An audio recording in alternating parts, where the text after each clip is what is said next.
The first warning sign wasn't the calendar invite labeled "Streamline Transition, Mandatory Attendance." It was the bizarre meeting time. 6:47 a.m. Not 6:45. Not 7 o'clock. Exactly 6:47. The kind of oddly specific time picked by someone with a Peloton, a ring light, and absolutely no soul. Lena Morgan stepped into conference room C looking surprisingly composed. Her hair was still damp from the shower, a blazer thrown over a faded Rolling Stones t-shirt, a coffee cup in one hand and complete silence in the other. Across the table sat Max Brighton, the company's CTO and a walking LinkedIn motivational post. Beside him were two HR representatives who looked like they were preparing to serve sympathy with a side of gluten-free cake.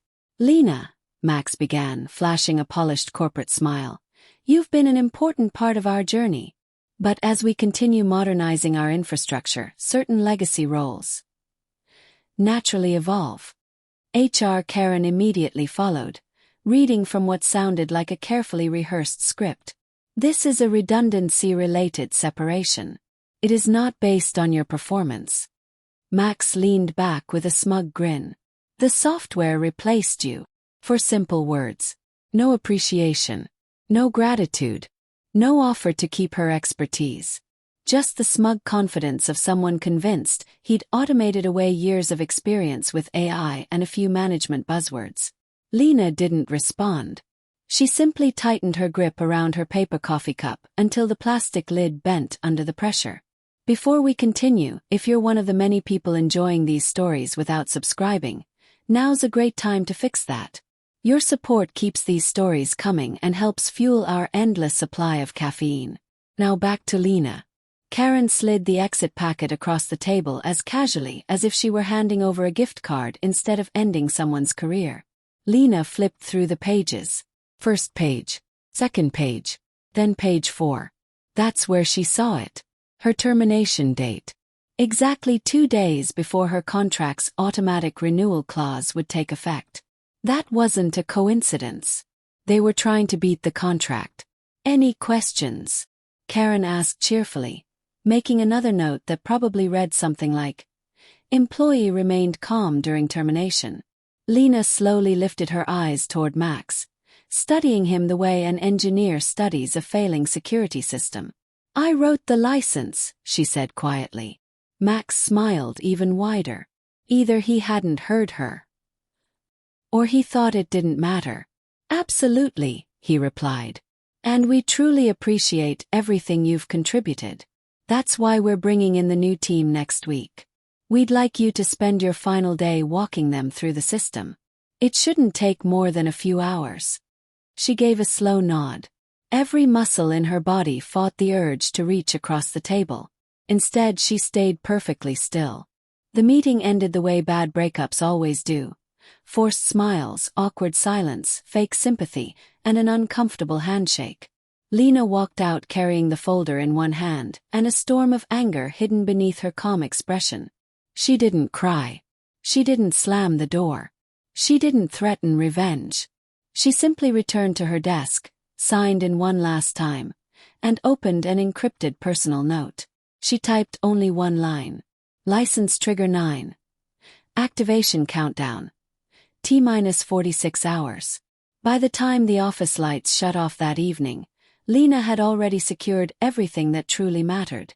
Her commit history, her documentation, her personal notes, every contingency, buried deep inside the OrionOps licensing system since version 2.3.9 was Clause 9C, a provision so well hidden that no one had ever questioned its existence. No one had ever bothered reading it. Why would they?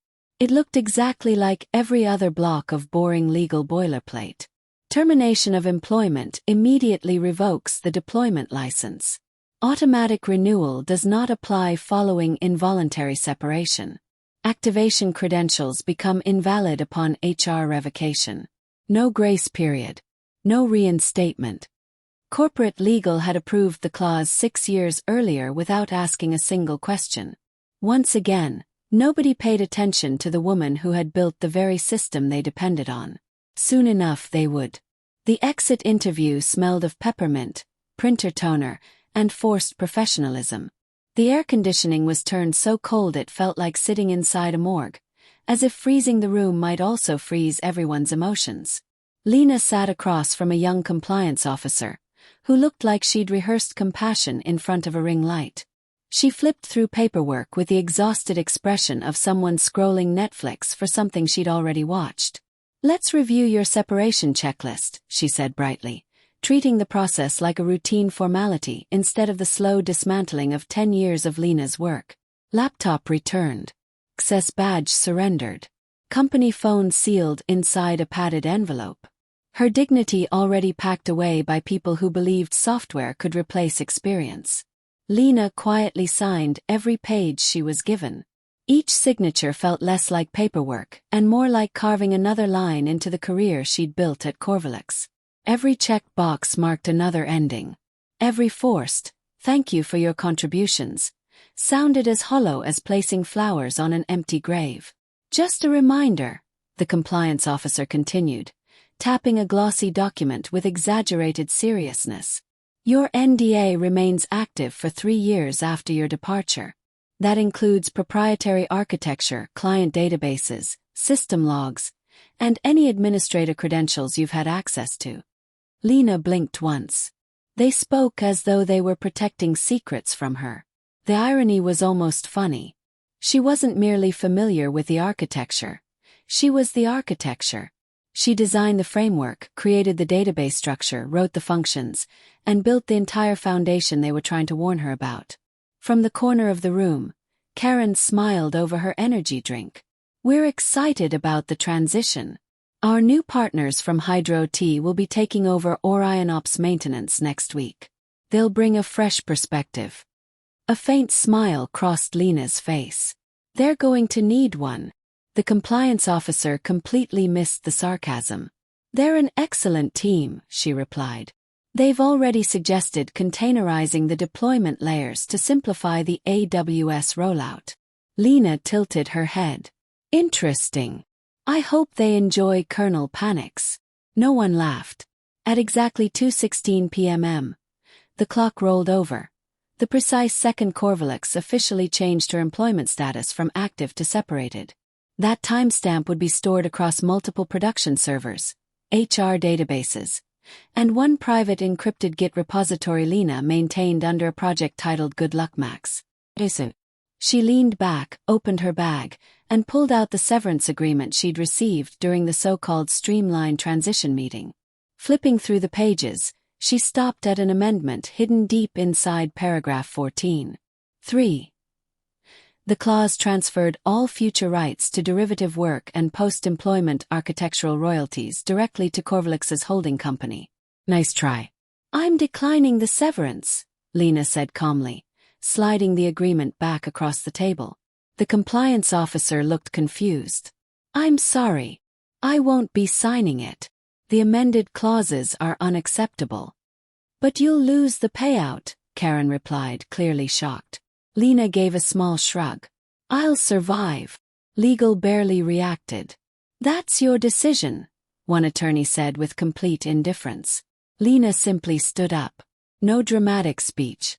No angry outburst. No final mic drop. Only the quiet rustle of her jacket and the soft click of the door closing behind her. Back at her apartment, she powered on the custom workstation she'd built over the years.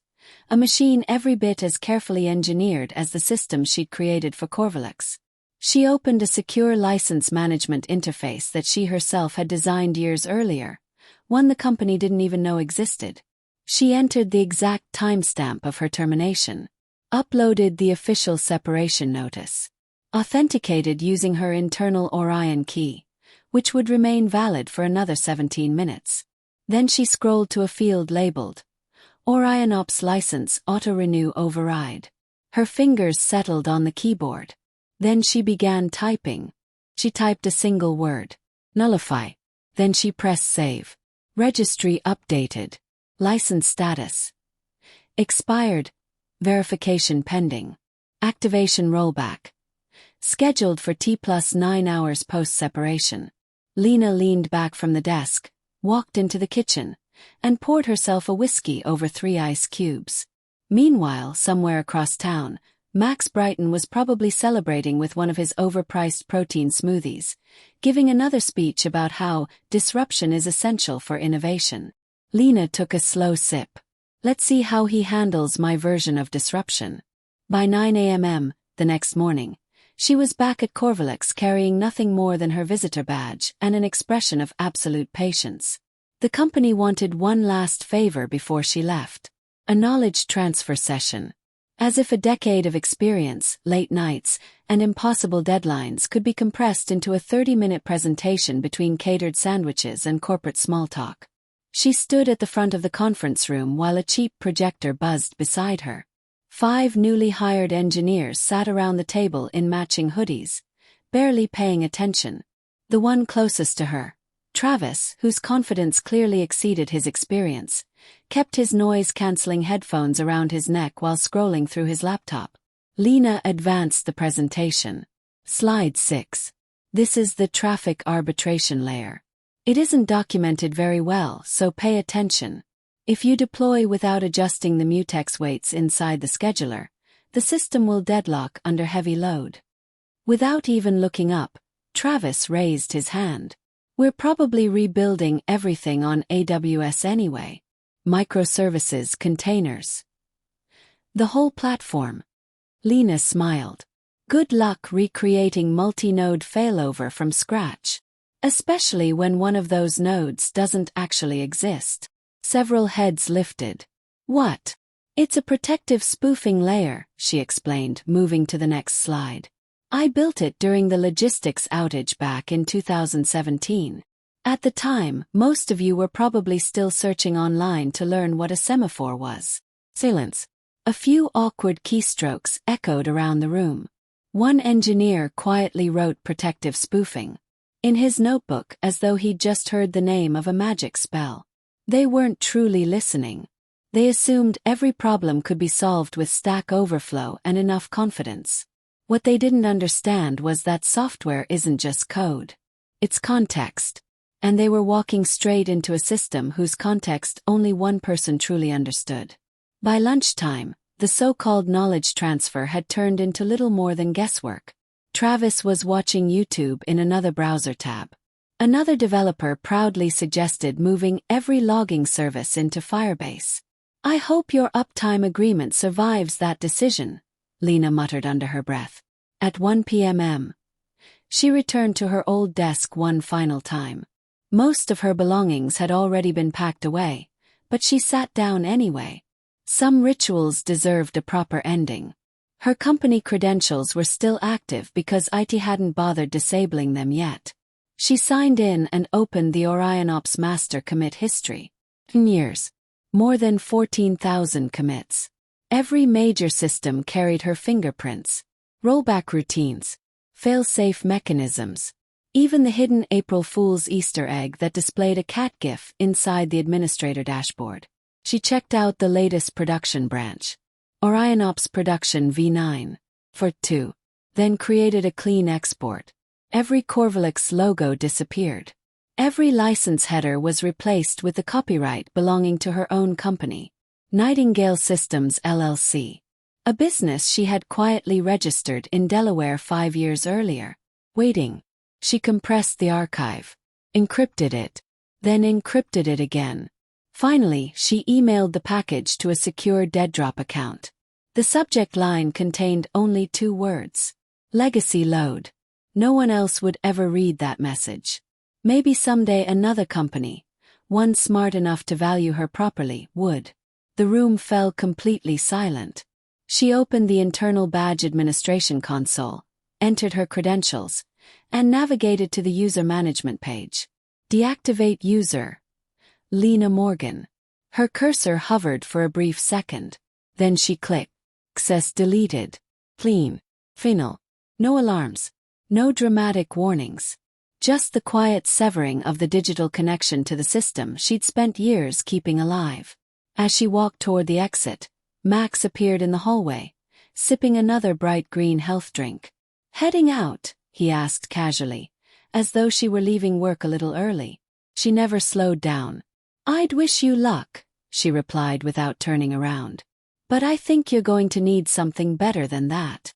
She dropped her company lanyard onto the reception desk like a retired sheriff laying down a badge, then walked through the glass doors for the last time. Outside, the afternoon sun was blinding. She didn't even blink. She still had work to finish. And a deadline that was approaching exactly as planned.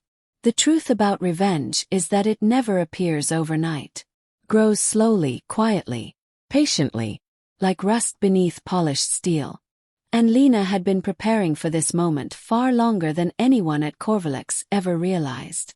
The first warning wasn't the meeting invite titled, Streamline Transition, Mandatory Attendance. It was the strange time it was scheduled, 6:47 a.m., not 6:45, not 7 o'clock, exactly 6:47. The kind of oddly specific time chosen by someone with a Peloton, a ring light, and absolutely no conscience. Lena Morgan entered conference room C looking completely composed.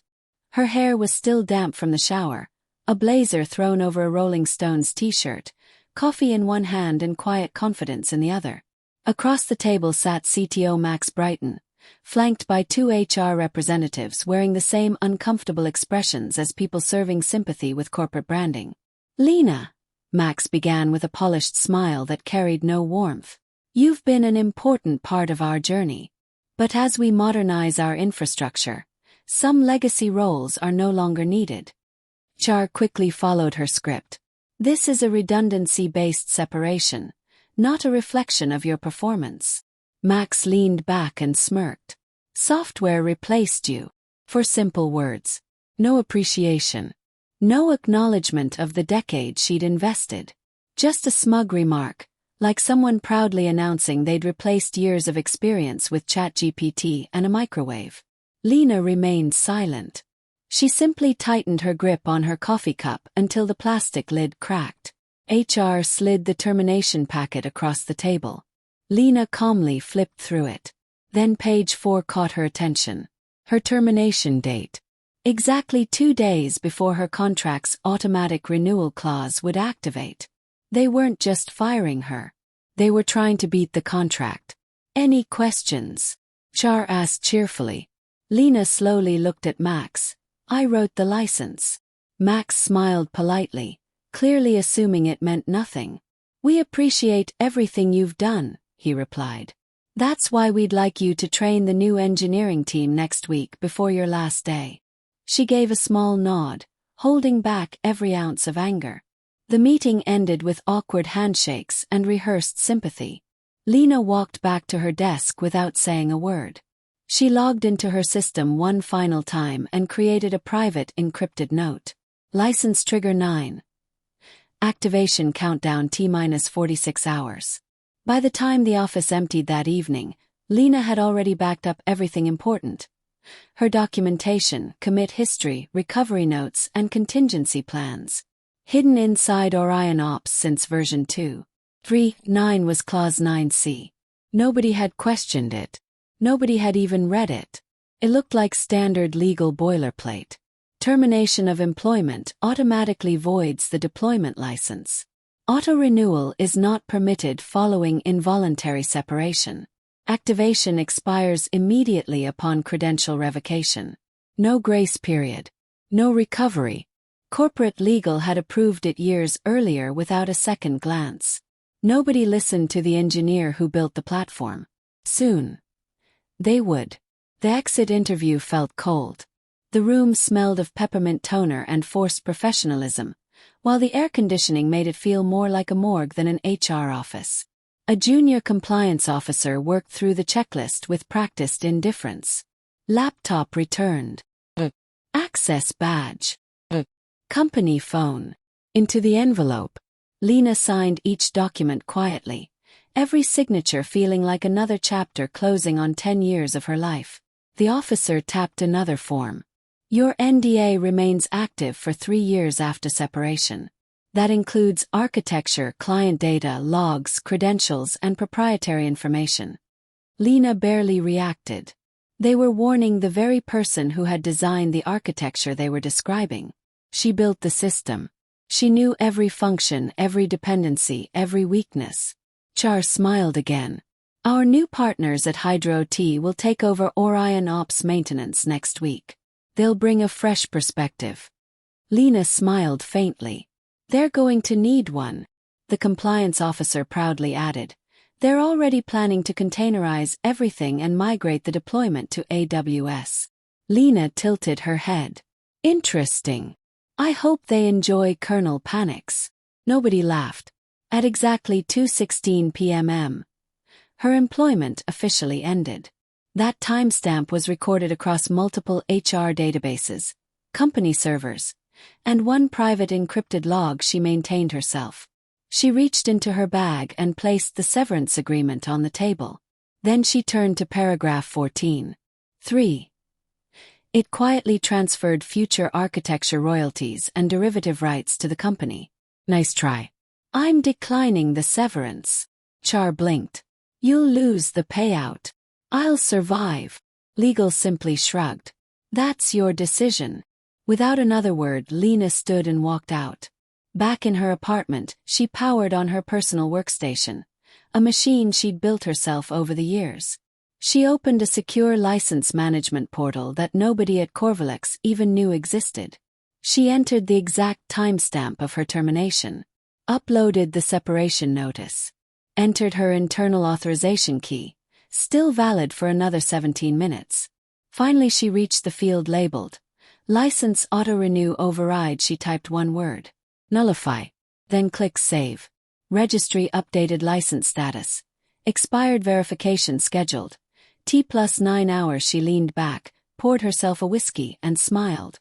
Somewhere across town, Max Brighton was probably celebrating with a protein smoothie while congratulating himself on modernizing the company. Lena quietly raised her glass. Let's see how your version of disruption works. The next morning she returned to Corvalex for one final responsibility. Knowledge transfer. Apparently 10 years of expertise could now be compressed into a PowerPoint presentation. 5 new engineers sat around the conference table wearing matching hoodies and overconfidence. One of them, Travis, kept his noise-canceling headphones on throughout most of the session. Lena advanced to slide 6. This is the traffic arbitration layer. It's barely documented, so pay attention. If you deploy without adjusting the mutex weights, the system will deadlock under load. Without looking up, Travis replied, We're rebuilding everything on AWS anyway. Microservices. Containers. Fresh start. Lena smiled. Good luck recreating multi-node failover when one of those nodes only exists to fool legacy SFTP integrations. Another engineer frowned. Wait. What? She moved to the next slide. It's called protective spoofing. I invented it during the 2017 outage. You were probably still searching Google for what a semaphore was. Silence. Someone quietly wrote down protective spoofing. They weren't really listening. They believed documentation could replace experience. By lunchtime, the session had become little more than guesswork. One engineer watched YouTube. Another joked about moving all logging into Firebase. I hope your uptime SLA survives that, Lena muttered. At 1 o'clock she returned to her old desk. Almost everything had already been packed. She logged in one last time. Her credentials still worked because IT hadn't bothered revoking them yet. She opened the Orion Ops master repository. Over 14,000 commits. Every major feature carried her fingerprints. Rollback routines.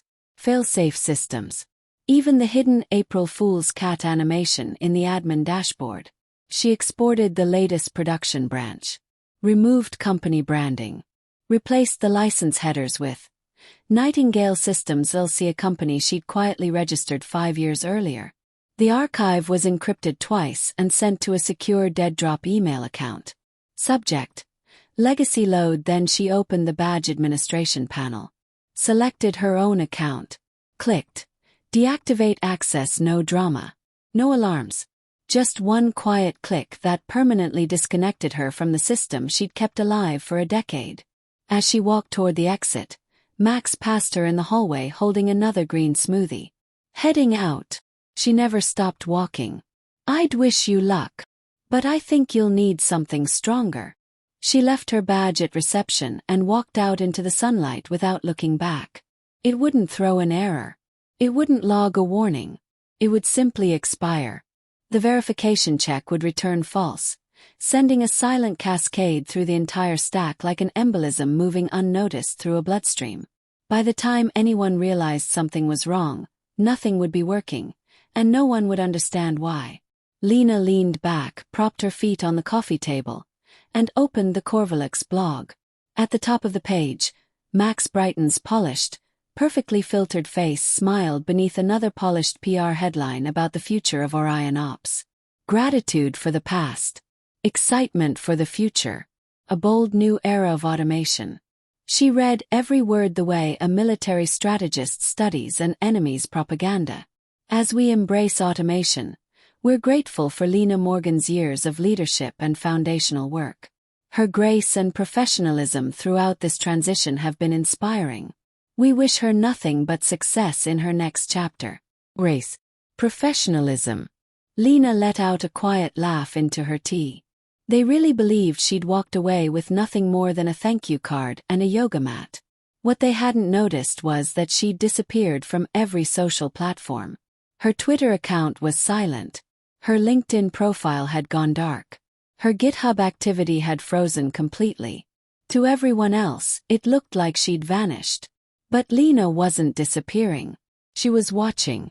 Every comment beneath that blog post. Every engineer boasting about microservices and AWS migrations. Every recruiter convinced she was looking for work. She wasn't unemployed. She was armed. Her inbox was already overflowing. A startup in Boston wanted her to rebuild their infrastructure. A logistics company in Denver was offering a signing bonus big enough to look like a phone number. She ignored every single offer. There was still one thing left to finish. She opened the final function inside her script. The kill switch still had one last safeguard. Her personal confirmation token. She entered her encrypted private key, authenticated through her personal UI key, and clicked Authorize. Now it was locked in. At 12:01 a.m. The system would perform its routine license verification exactly as it always had. Only this time the response would be different. 4001 unauthorized. License void upon creator termination. Clause 9C. Nothing would flash. Nothing would explode. There would be no alarms. No fireworks. Only the slow, silent collapse of operational control across all 32 production servers. Somewhere, CTO Max Brighton would sleep peacefully, convinced he'd won. Maybe he'd already be dreaming about his next keynote speech. Another presentation about replacing the old guard with modern automation. Lena smiled, set down her tea, opened a new browser window, and started browsing beachfront rentals in Portugal. She had time now. The kind of time that only comes after you've planted the bomb, walked away, and left everyone else with a countdown. Exactly at 12:01 a.m. The first heartbeat ping went out, just as it had every 6 hours for the past 4 years. Routine. Invisible. Buried so deeply inside Orion Ops that it functioned like a heartbeat inside a living body. The system reached out to the license verification endpoint. It expected the same handshake it had always received. Instead, it received the kiss of death. 4001 unauthorized. Clause 9C triggered. License expired. The platform didn't crash. It bled. One by one, microservices began failing their license checks. Node clusters stopped communicating. Autoscaling stalled. The cache backend, which normally hummed with perfect efficiency, froze in the middle of packet processing, corrupting 3 transaction queues before finally timing out. Soon afterward, the Orion Ops dashboard displayed its first symptom. Not an error. Not a warning. Just blank metric panels. Like the flat line of a brain that had quietly stopped thinking. The overnight operations technician dismissed it as a display glitch and rebooted his terminal. Nothing changed. He posted a message in the Slack channel. No one responded. A short time later, The West Coast warehouse systems began dropping orders from the processing queue. Soon after that, a checksum failure halted synchronization with the East Coast inventory systems. Not long afterward, the load balancer responsible for routing traffic to logistics partners reached a dead endpoint. It retried continuously for 30 minutes before shutting itself down after exhausting every recovery protocol. No critical alerts were triggered. Lena had designed Orion Ops to be quietly reliable. Now, it was quietly dying. In the early hours of the morning, CTO Max Brighton, the self-proclaimed disruptor and podcast celebrity, was finally jolted awake by a frantic message from the head of DevOps. Orion is down. Like completely down. Max didn't even bother changing into real clothes. Still wearing silk pajamas, he grabbed his iPad, logged into the system, and began swearing under his breath. Even then, part of his mind was already composing tomorrow's LinkedIn post, carefully preparing to describe the disaster as nothing more than unexpected migration turbulence. This version keeps the same story, dialogue, and meaning, while making it smoother, more cinematic, and easier to follow for YouTube narration.